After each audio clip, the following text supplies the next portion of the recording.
एक शहर में मीना अपनी मम्मी शीला और पापा राजीव के साथ एक सुंदर से घर में रहती थी। मीना अपने माँ बाप की इकलौती लड़की थी। उसके माँ बाप उसे जान से भी ज्यादा प्यार करते थे और उसकी हर जरूरत पूरी करते थे। एक दिन जब मीना कॉलेज जा रही होती है तो उसके पापा उसे बोलते हैं, मीना बेटी, अगले हफ्ते तो तुम्हारा जन्मदिन है, बताओ तुम्हें क्या गिफ्ट चाहिए? अभी मैंने कुछ नहीं सोचा पापा, पर आज आपको जरूर बता दूंगी। ठीक है बेटा। मीना उसके बाद कॉलेज पहुंचती है।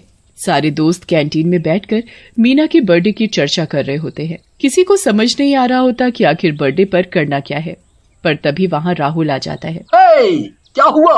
सब लोग क्या बातें कर रहे हो? कोई मुझे भी बताओ। मेरी बर्थडे पार्टी का डिसाइड कर रहे हैं कि कहाँ जाना है और क्या करना है, पर कुछ समझ ही नहीं आ रहा। अब तुम ही कुछ मदद करो। देखो, हर बार तुम हमें या तो कैंटीन में खिला देती हो या अपने घर बुलाती हो, पर इस बार ऐसा नहीं चलेगा। इस बार तो तुमको हमें कोई अच्छी सी जगह बुक करके हमें पार्टी देनी होगी। पर मतलब मुझे तो कोई दिक्कत नहीं है, पर मीना को शायद उसके मम्मी पापा रात को बाहर जाने ना दे। उनको इसकी फिक्र रहती है। ऐसे कैसे नहीं जाने देंगे? आखिर मेरा बर्थडे है, उन्हें मुझे जाने की परमिशन देनी ही होगी। वैसे भी पापा सुबह ही मुझसे मेरे बर्थडे गिफ्ट पूछ रहे थे कि मुझे क्या चाहिए। मैं आज रात को बर्थडे गिफ्ट में उनसे इसी की परमिशन मांग लूंगी। ओए होए, बस फिर क्या है, अगले हफ्ते तुम्हारा बर्थडे यादगार होने वाला है। मीना अपने बर्थडे पार्टी के लिए बड़ा एक्साइटेड होती है। वो रात को अपने पापा के ऑफिस से आने का इंतजार करती रहती है और जैसे ही उसके पापा ऑफिस से आते हैं, पापा आप आ गए? मैं कब से आपका इंतजार कर रही थी। अच्छा जी, पर ऐसा क्यों बेटा? आज ऐसा क्या है जो मेरी प्यारी बेटी मेरा इतना इंतजार कर रही थी? पहले आप आराम से बैठ जाओ, फिर मैं आपको बताऊंगी। लगता है कुछ सीरियस बात है। बोलो बोलो, क्या बात है? पापा, मुझे इस बार अपनी बर्थडे पार्टी यहाँ घर में नहीं करनी। मुझे एक अच्छी सी जगह बुक करके वहीं अपने दोस्तों के साथ रात को पार्टी करनी है। रात को?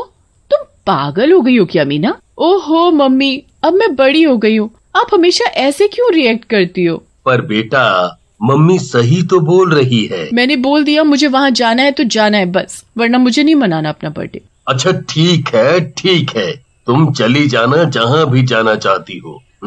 पापा आप बहुत अच्छे हो, दुनिया के बेस्ट पापा। पर तुम अपना ध्यान रखना और जब भी हम फोन करें तो फोन जरूर उठाना। एक हफ्ता ऐसे ही निकल जाता है और मीना का बर्थडे भी आ जाता है। मीना के सारे दोस्त केक लेकर ठीक समय पर मीना के घर के बाहर पहुंच जाते हैं और उसके कमरे में घुस जाते हैं। 12 बजते ही सब मीना को बर्थडे विश करते हैं। Thank you so much. चलो अब जल्दी से केक काटो। मीना अपना केक काटती है, पर उसके दोस्त फिर वही केक उसके चेहरे पर बुरी तरह मल देते हैं। मीना चिल्लाने लगती है तो मनोज उसका मुंह अपने हाथ से बंद कर देता है ताकि कहीं उसके मम्मी पापा नीचे ना जाए। वो मीना को बेड पर लिटा देते हैं और मीना अपने हाथ पैर मारती रहती है, पर कोई उसे नहीं छोड़ता। फिर एकदम से वहाँ से किसी के आने की आवाज आती है तो सारे डर कर भाग जाते हैं कि कहीं कोई उन पर गुस्सा न करे। अगली शाम फिर सब मीना की बताई हुई जगह पर जाते हैं। सब बहुत ही खुश होते हैं और उनकी खुशी का तो कोई ठिकाना ही नहीं होता, क्योंकि वो पहली बार ऐसे कहीं रात को पार्टी कर रहे होते हैं। चलो गाड़ी से उतरो, हम पहुंच चुके हैं। पर यहाँ तो सब जंगल ही जंगल दिख रहा है। मीना ने तो यहीं का पता दिया था। चलो थोड़ा आगे चलते हैं, शायद वहाँ कुछ हो। सारे दोस्त थोड़ा आगे चलते हैं तो उन्हें वहाँ एक कॉटेज दिखता है। कॉटेज बड़ा ही अजीब होता है। ऐसा लगता है जैसे कोई भूतिया जगह हो। एक तो आसपास इतनी शांति और ऊपर से खंडहर जैसा कॉटेज, जिसे देखकर सबको डर लग रहा था। ये जगह कुछ अजीब नहीं है? कम ऑन, अरे तुम बाहर से मत देखो, अंदर से ये बहुत अच्छा होगा।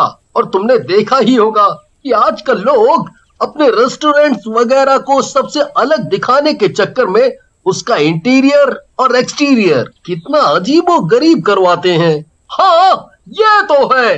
चलो जो भी है, अब आ गए हैं तो अंदर चलकर भी देख लेते हैं। सब लोग अंदर जाते हैं तो वहाँ का नजारा सच में देखने लायक होता है। अंदर से वो कॉटेज बड़ा ही सुंदर होता है। अरे यारो, कोई मीना को तो फोन करो, वो कहाँ रह गई? अरे उसने मुझे कल ही बोल दिया था कि वो थोड़ा लेट आ पाएगी। चलो कोई नहीं, जब तक हम ही एंजॉय कर लेते हैं। जी आप लोग?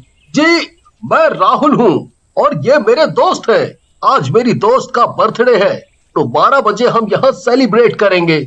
उसने इसी जगह का ही हमें पता दिया था। उसका नाम मीना है। हमारे और भी दोस्त अभी यहाँ आने वाले हैं। बर्थडे की भी बड़ी ही सुंदर सजावट की गई होती है।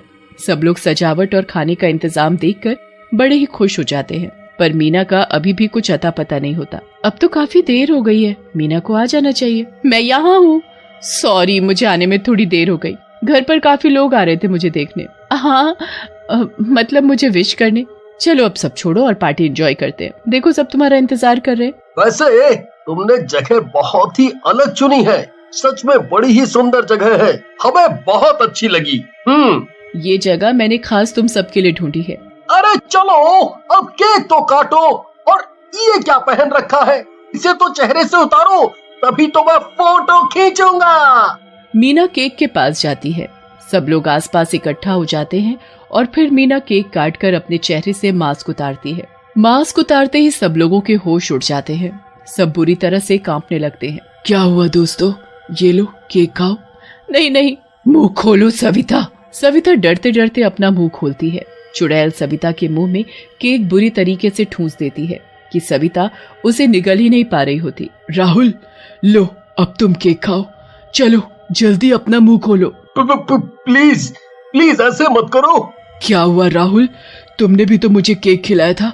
चलो अब तुम्हारी बारी, जल्दी से मुंह खोलो वरना। राहुल भी डरते डरते चुड़ैल के हाथ से केक खा लेता है। उसके बाद चुड़ैल मनोज के साथ भी वही करती है। तुम कौन हो? तुम हमारे साथ ऐसे क्यों कर रही हो? मैं तो अपना बर्थडे मना रही हूँ। मैं चाहती हूँ कि मैं अपना बर्थडे तुम लोगों के साथ मनाऊं। क्या तुम मेरे साथ सेलिब्रेट नहीं करोगे?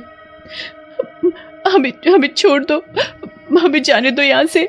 सब लोग चुड़ैल के आगे खूब रोते गिड़गिड़ाते हैं, पर चुड़ैल तो खुशी से यहाँ वहाँ झूम रही होती है। Happy birthday to me, happy birthday to me, happy birthday to me, happy happy birthday to me. ये हम कहाँ फंस गए दोस्तों, हमें जल्दी से यहाँ से निकलना होगा।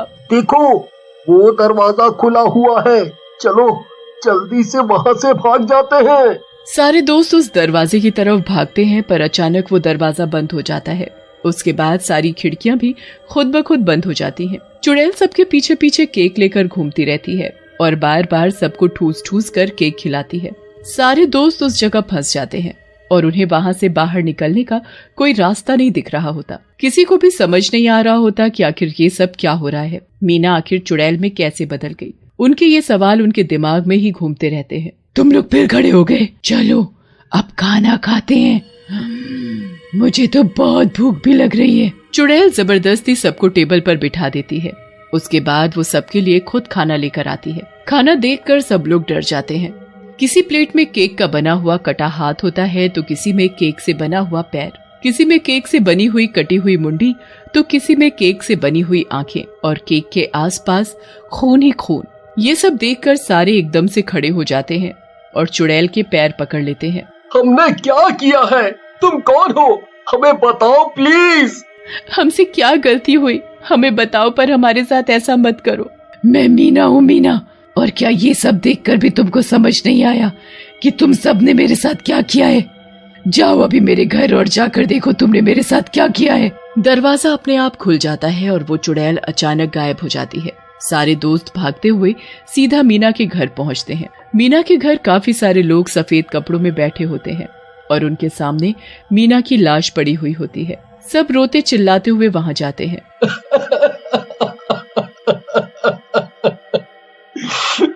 ये सब क्या हुआ आंटी? ये कैसे हो गया? पता नहीं बेटा, मैं तो जब मीना के कमरे में गई तो वहां बेड पर पड़ी तड़प रही थी और उसे सांस लेने में बहुत ही दिक्कत हो रही थी। उसके पूरे चेहरे पर केक लगा हुआ था। हम उसे जल्दी से डॉक्टर के पास ले गए, पर तब तक उसने अपना दम तोड़ दिया। डॉक्टर ने बताया कि उसकी नाक और मुंह में बुरी तरह केक फंसा हुआ था, जिसकी वजह से मीना की दम घुटने से मौत हो गई। ये बात सुनकर सारे दोस्त तो जैसे शर्म से ही मर गए थे। उन्हें अपनी गलती पर बहुत पछतावा हुआ।